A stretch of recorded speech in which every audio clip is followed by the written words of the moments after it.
Running out money, anything, ayy. Ooh, got the foot on the gas. Pedal to the metal when I'm getting to the bag, ayy. Got the foot on the gas. Pedal to the metal when the lane moving fast, ayy. Ayy, let them all cross. If they hate, then let them hate and make a bigger boss, ayy. What is up, ladies and gentlemen? We are back. We are live. It is the Freight Coach Podcast, the top podcast in transportation, coming to you guys every single weekday, 8:30 a.m. Pacific, 10:30 Central, to break down some industry headlines. But most importantly, you guys provide some actual insight into what you can do with all of this information. If this is your first time tuning in, welcome. This is the real side of freight, ladies and gentlemen. And I say that before every single show. And what I mean by that is I only speak with transportation professionals, because at the end of the day, you guys, I want to talk to the right individuals who have done what you're looking to do or who are currently doing what you're trying to achieve. So you can take that information, apply it, utilize it, and see a meaningful difference in your business and your life. Happy Monday, everybody. We're going to dive right in. I got a very special guest for you guys here today. You know, this is one of the, well, it's not so rare anymore that I get to meet all of my guests in person. But, you know, I just was hanging out with him about a month ago now out in San Antonio. And, you know, what he's building, from my opinion, it's a very valuable tool for a lot of companies out there, entrepreneurs such as myself, who are trying to build together a team, bootstrapping that and trying to grow and scale that out there. But what I love the most is with any of my guests is when they have actual tangible experience in building real businesses inside of the transportation industry, and then taking that and parlaying it into other ventures out there. So I got Mr.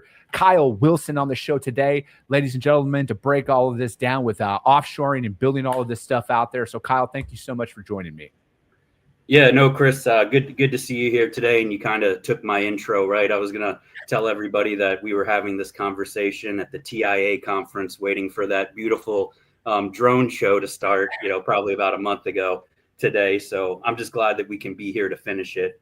And, you know, really, you know, my story is about logistics, and then is about, you know, kind of finding a few, you know, very interesting parts of logistics through my journey growing a company called Yellow Diamond and Thrive Modal. But Chris, my story is this, right? So I'm from Annapolis, Maryland. I moved to Atlanta, Georgia in 2005 to go to Emory University.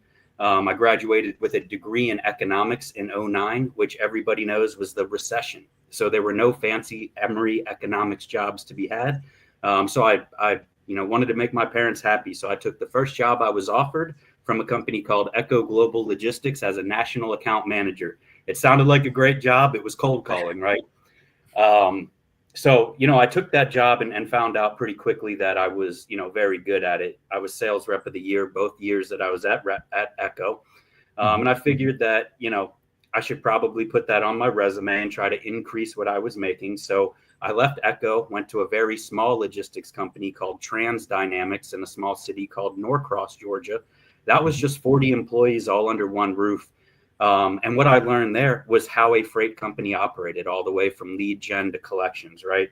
So by the time I was 30, you know, it was kind of painfully obvious to me that, you know, to continue out earning all of the doctors and lawyers that I went to college with at Emory, that I was probably going to be a freight broker for the rest of my life. So, you know, I had to start, you know, I had to think to myself, what am I going to do? Am I going to just be a commission sales rep for the rest of my life, Chris? Or am I going to try to increase that 10 or 15% to something more substantial? So I opened my first business, Yellow Diamond Logistics, really just thinking, Chris, to serve myself. I just wanted a machine that spit out the cash to me before other people got their hands on, right, those commissions. And so all of those things changed at Yellow Diamond, and a couple transformative things happened there, right? So this was like 9 years ago. And when it came time to hire that first employee for me, and this would have been track and trace back in that day, right? Somebody just to call the trucks, ask where they are, and then write it down in the system. I just couldn't stomach paying an American, you know, $50,000 or $60,000 to do that. I had never been impressed really with kind of the operational workers that had been with me in the United States. And I knew that there were what's called virtual assistants in the Philippines. And I'm going to describe that as English speakers who know the G suite of products or the Microsoft suite of products. And so the virtual assistant era was a great era. I was able to grow Yellow Diamond Logistics, my company, from $0 to about $55 million a year in revenue with those virtual assistants. But, something very transformative happened again, on that path. This was about 4 years ago, Chris. A family friend came to me and said, Kyle, I've seen all the success you've had at Yellow Diamond, staffing logistics from the Philippines. What do you think you can do for my solar panel manufacturing company? And so my friend said, can you find me an electrical engineer with a master's in electrical engineering to work at my solar panel manufacturing company in New Jersey? And honestly, I said to the guy, I've just done logistics operations positions. That sounds a little bit complex, but nonetheless, let me go out there and see what I can do. And so what I found really blew my mind. We found a guy named Daryl Latrata. He had a master's in electrical engineering. He replaced a University of Delaware graduate with that same master's degree and 7 years experience. That guy was earning $140,000 a year. Daryl replaced him for $16 an hour. When I had my 3-year check-in with Daryl, he's number 2 at the company. He handles all of project management. So submitting the solar drawings to the municipalities, managing their response. If they change up the drawings, he then reshops that with his vendors and then gets a buying decision from his customers. So when I saw that position happen, that's when a turning point in my head kind of came up and said, wow, why are we calling these people virtual assistants? And what just happened here with this electrical engineer taking a very skilled job in the United States? And so that's when I kind of put this all together, Chris, and said, the virtual assistant era is over. Really what we're doing here is we're in, 2025. We're in a worldwide workforce. If you're graduating from college today, when I graduated from Emory in Atlanta, Georgia, I was competing with Georgia Tech and Georgia State. I just spoke over at Emory 2 weeks ago, and I told their graduating class, especially this marketing class I was speaking at, you're competing against the whole world. You're competing against people from the Philippines, from India. And so what we have here is what I call the worldwide workforce is what we're creating. People are able to plug into U.S. companies, and the rewards for doing so are at an all-time high. And so what you're now seeing is kind of the final era of what you see as far as offshoring, which is direct one-for-one recruitment of the exact candidate you're trying to hire locally from a different country for about a third of the price as you'd be hiring locally. So we've been able to do that in finance and accounting, marketing, at the controller level, at the marketing manager level, you name it. At the end of the day, the only thing we haven't done is kind of the C-suite, Chris. So that's my story. That's what I'm doing today. So, I look at it as I see, and I'm not comparing it to this, but I feel like with remote work and with nearshoring, offshoring, and everything, there was a stigma with it, just like there was a stigma with online dating at some point. And then now that's just how everybody does it, right? Like if you look at, Kyle, we're about the same age. Like us kind of growing up, online dating was there was a stigma associated with that. Now that's literally how everybody does everything. And then with this though, I remember, 5 years ago, there was, the nearshoring and offshoring thing was it was taboo out there, right? Now I would be shocked at companies that don't do it at some level in some roles. And if they're not openly talking about it, I truly feel like they're lying. And then I look at it like this, and fundamentally when it breaks down to it for me, Kyle, if you are for remote work, why does it matter where they're working from? Why do they have to be remote, but here in the United States? Because I'm of the mindset where if I'm going to hire somebody for a remote position and as long as their stuff's done at Tuesday at 2 p.m. or whenever I say that the stuff needs to be done at, I don't care if they're doing it from a beach in Australia or from Paris or, I don't care where they're doing it from as long as the work's being done on schedule from where it is. And I feel like that's kind of where a lot of things are is you're right, man. It is a literal global workforce now. You are competing against people from everywhere, whether you want to admit it or not. That is the reality of where we are. Agreed. And as a CEO, right, it's kind of your responsibility to adapt what's going on. And so what are kind of the great things you can do when you put some of your operational seats overseas? Well, you're saving $30,000 to $40,000 a seat. Go ahead and pay your salespeople more. Poach a salesperson from a brokerage that you really like with a nice book of business. For 3 operational seats overseas, you've got an extra $125,000 a year to spend in your sales department. So whether that's using one of the best recruiters in logistics to get yourself a real rock star to increase your revenue, or what you want to do, the CEO position allows you now to kind of put the right people in the right seats at your company, right? So again, if you've got track and trace roles where you've got a lot of turnover or you've got retention issues in the United States, you've got to ask yourself, why are you having a lot of turnover? Is it just that those roles are not good roles anymore? Is it what they pay is just not enough in the United States to create utility? And the answer is kind of yes, right? The American dream here in the United States is kind of dead. Those entry-level positions are not getting you, a house in the suburbs anymore. But guess what? Those same positions are getting you a house in the suburbs in the Philippines, right? This entry-level work is now being paired with pay that's allowing you to move from lower to middle class or middle to upper class in other countries.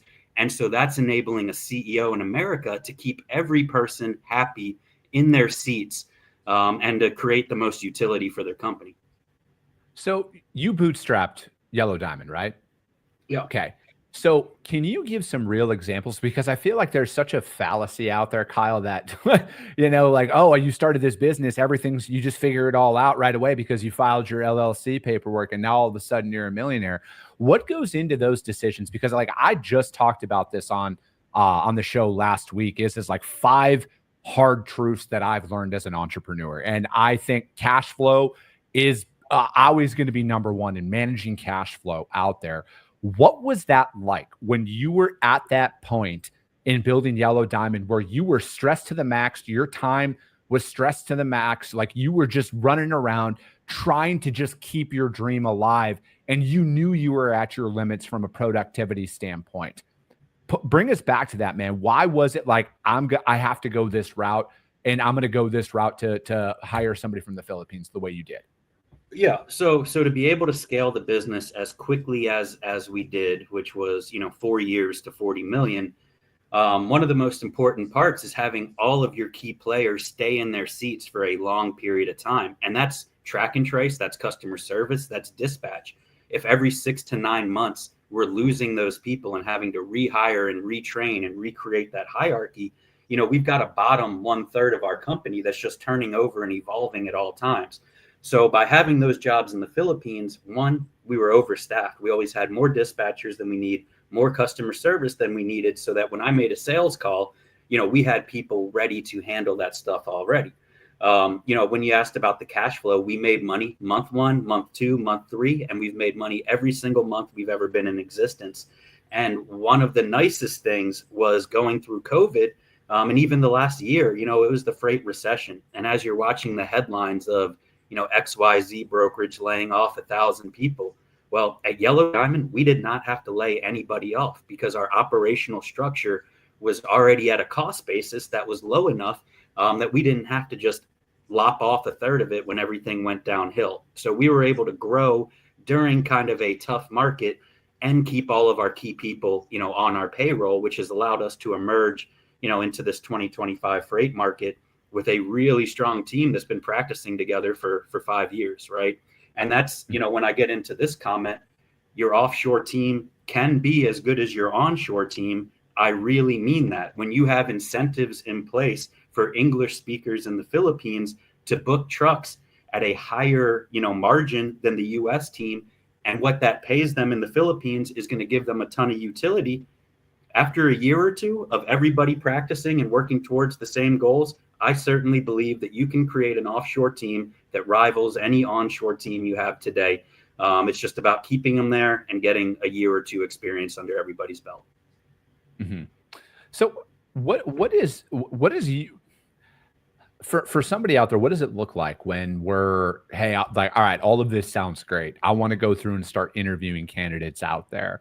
How do we work with you? How do we get in contact with you? And then what does that process look like? Is it like a month-long onboard? Is there multiple rounds of interviews, multiple candidates, or are you guys behind the scenes kind of have candidates on your bench for specific roles that like they're applying with you guys all the time and you're already pre-vetting them for specific industries?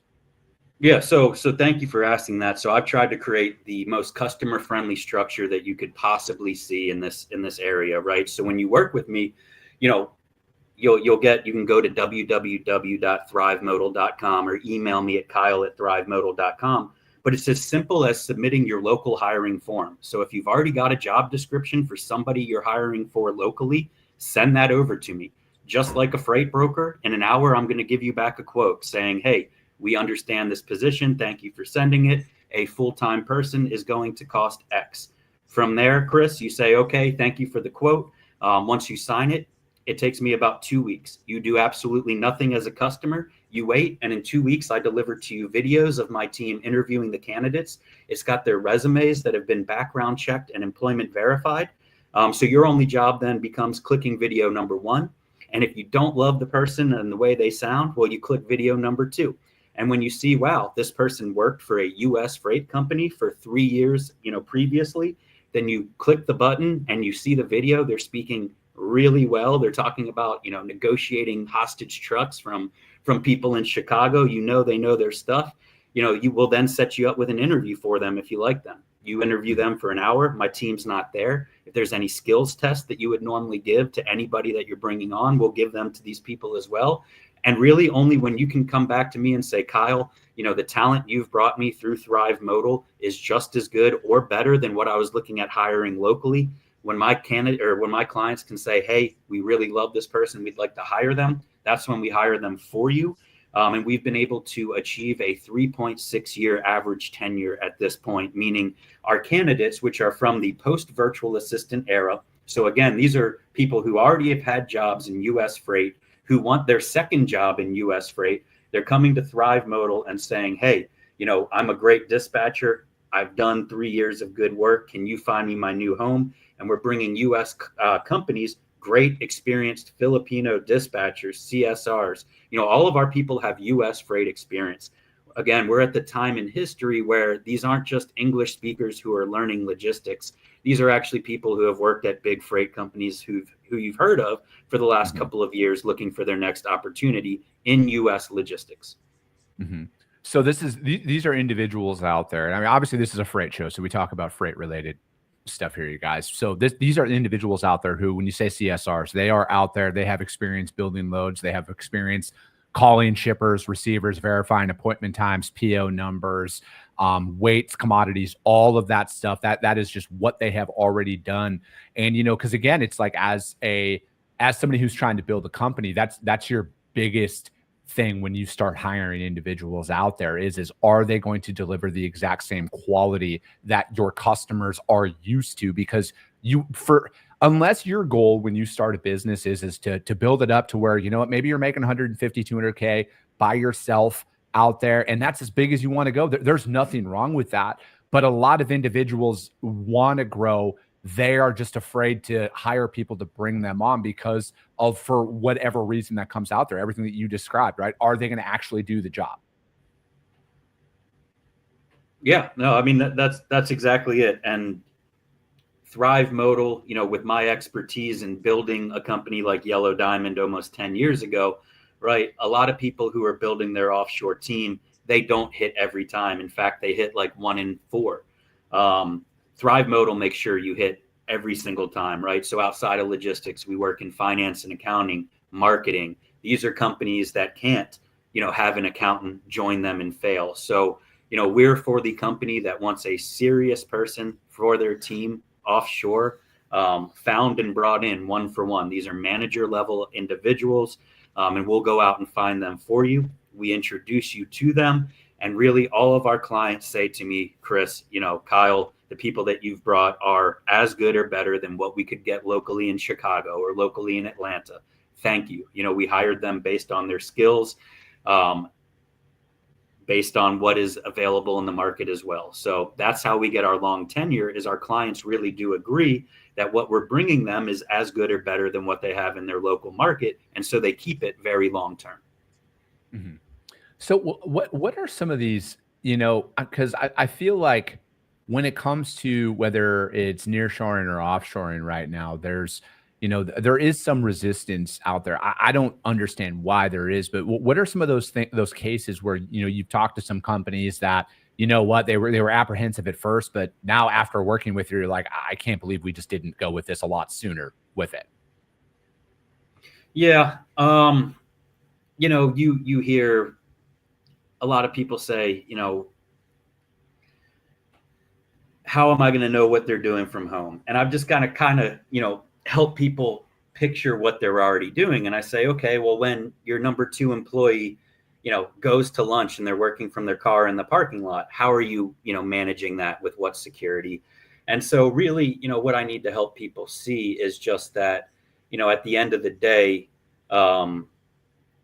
we're able to bring candidates that have the exact experience that you need for your company, who have 2 to 3 years of experience working at US companies already. And when we bring them to you, you're going to feel that, right? You're not going to have any questions marks when you do this interview.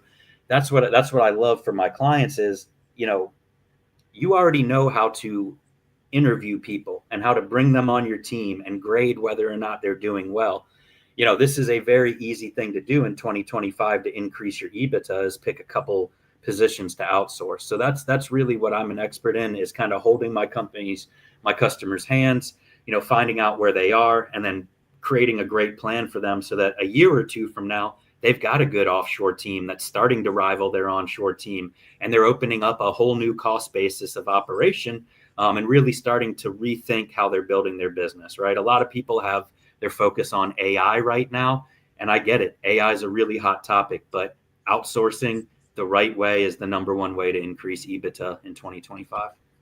Yeah. I look at it as, no matter what, I'm a realist. All right. And when you're bootstrapping something and you want to grow, you need to look at the most cost effective way to do it. Right. And I feel like now it's like the resources that are at your disposal, whether it's through this or, like you said, through AI or something, like you're going to be able to build and scale lean, because like that's, from my perspective, man. And like, I just look at it, I got to build up my coffers. All right. I need to build up my emergency funds inside of my business as soon as possible. Right. Like, yes, we've got money stashed away, but like to go the levels that we want to go inside of our business, like we got a lot of work to do out there. And, I also need to look at it from the dollars and cents perspective, where it's like, am I able to scale? Am I able to hire people? But then that retention standpoint is another thing too, right? Is this somebody who's going to want to stay in this seat for a long time or grow and scale? And I look at it as like, I need to be able to sustainably build my company up to do what you said you did there, Kyle. When everybody else was laying people off out there, you guys remained profitable. You guys scaled. You guys didn't get rid of anybody. And that is what I'm looking to do inside of my business, right? Like I talk about this often, man. Like, hey, when I hire people, because like, dude, you worked at a big box brokerage. I worked at a big box brokerage. There's hiring classes. They bring on 30. They hope 3 make it. Yep. I want to find those 3.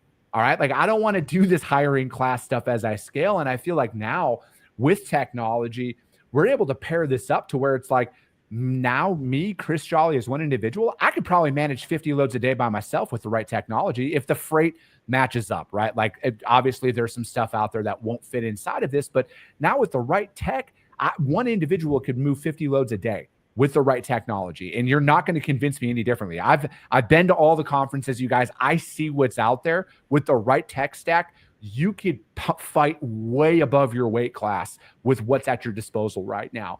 And then you pair that up with a nearshore or an offshore staff that is monitoring 24/7, that is out there kind of helping you do that. You guys, like, there are options out there where you don't have to wonder, how can I pay my mortgage and hire people at the same time without going clinically insane while you're building your business?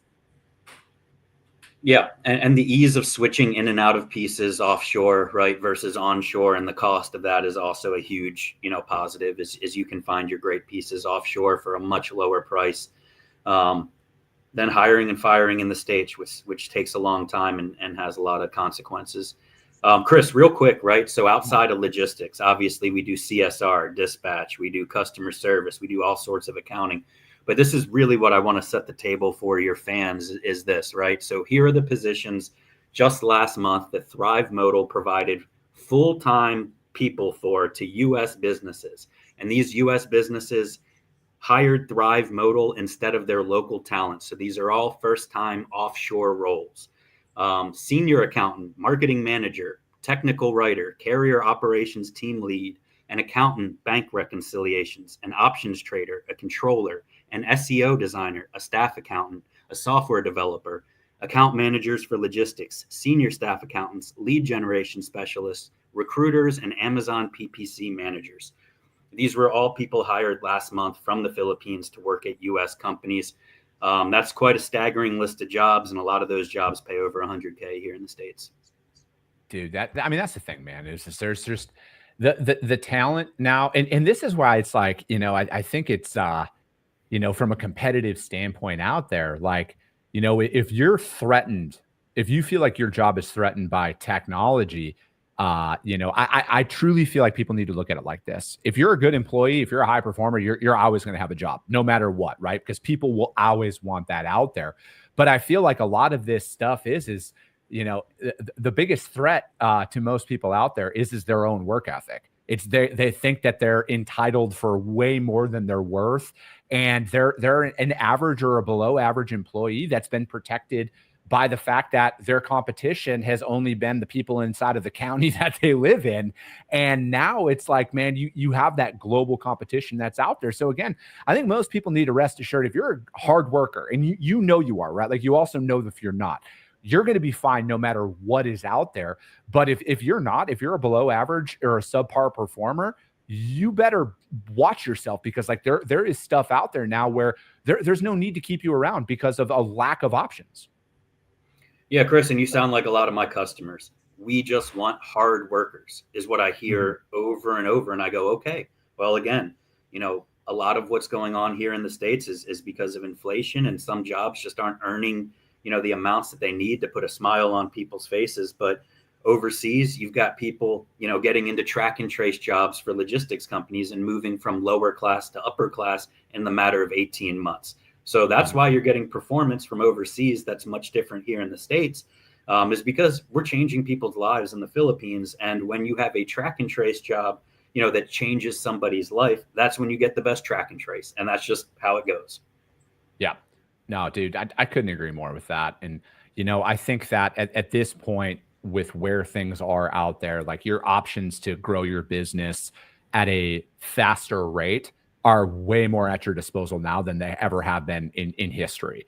And you don't have to wonder, again, like I openly talk about my learning experiences in business here, because I always want to bring people the reality. I don't just post a highlight reel online because I don't need your clicks and likes, right? Like, I'm really truly chasing impact, and I'm chasing how can I help people better, expedite their success in business, or how can I help people, maybe avoid some of the early pitfalls that I've been faced with inside of my business, because like, the opportunities are truly endless. Like, I truly believe in the American dream, because I'm living my American dream right now.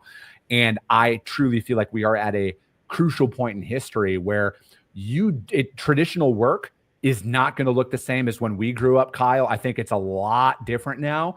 And you can really capitalize on a short window, because I feel like that window is going to close really, really fast, and you need to capitalize on this stuff right now. Yeah. If the best accountant in the world, right now, what they get paid, and I don't know if you can see my hands, but they're pretty far apart, right?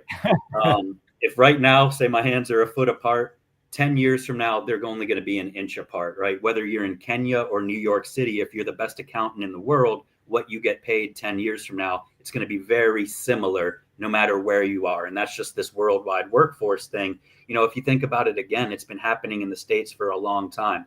Accountants and finance people are more expensive in New York City and San Francisco. So people started to hire remote accountants in other spots in the United States that were less expensive. This is just another iteration of this, where guess what? In the Philippines, they're using QuickBooks and NetSuite and all that stuff, and they're ready to go. So it's kind of just another iteration of how far can these people be from me, and still, be effective at the cost basis. So we've always been doing this type of activity. It's just, the internet and Wi-Fi has allowed us to be way more connected. No, couldn't agree more with that, Kyle. Kyle, thank you so much for taking the time to join me today. How does anybody reach out to you to find out more about what you guys got going on? Yeah, Kyle at thrivemodal.com. I love meeting with everybody. We'll understand your business, give some suggestions on where to start. And again, Thrive Modal was set up to introduce you to your first person from the Philippines and show you just how good it can be. If you've never looked, come look through me. We'll give you excellent people. Perfect. Kyle, I appreciate it, man. That's going to be it for today, ladies and gentlemen. As always, if you got value in what you heard, subscribe to the show. You guys, if you're feeling really ambitious after this one, which you should be, rank the show on iTunes and Spotify, because if you saw value, chances are that's how your network's going to see value as well. I appreciate you guys. I love you guys, and we'll be talking to you soon. Came back with a bang, window down, yelling out money, anything. Hey, ooh, got the foot on the gas, pedal to the metal.